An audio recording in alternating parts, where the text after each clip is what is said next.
मोर गोटे प्रश्न बबी दास को डानी घड़े को जितु बलवंत कथा कहनी भारी कष्ट अच्छा बर्तमान लिकु सागर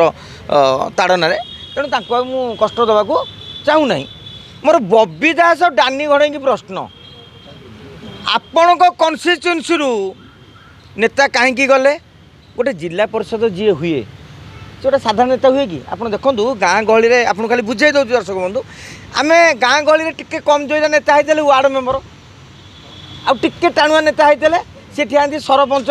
ना समिति सभ्य टे टाणुआ नेता होते ब्लॉक चेयरमैन आउ टे टाणुआ नेता होते जिला परिषद टे टाणुआ होते जिला परिषद चेयरमैन माने जो मैंने से नेतांकर माने पंचायत बुझंती जोन बुझंती ब्लॉक बुझंती से माने अति पाख लोक होते जिला परिषद चेयरमैन हंती अति पाख लोक होते ब्लॉक चेयरमैन हंती मुझे कहूँ वार्ड मेम्बर पलैब चलो गोटे सरपंच पलैब लोभर पलैब गोटे समिति सभ्य पलैब तुम जिला परिषद चेयरमैन पलाउं कहीं गले तुम उपरे तांकर भी आस्था ना हिसाब करूँ जो जिला परिषद चेयरमैन टाक प्रथम टिकेट दिहला एड़े गोटे पतियार पावरफुल दिहला से बबी टू कि डानी टू एत पाइला छाड़ी ताने तुम उपर आस्था ना जिते बड़े बड़ नेता तुम उपर आस्था ना सेते साधारण कर्मी आस्था थब बोली आप भावुं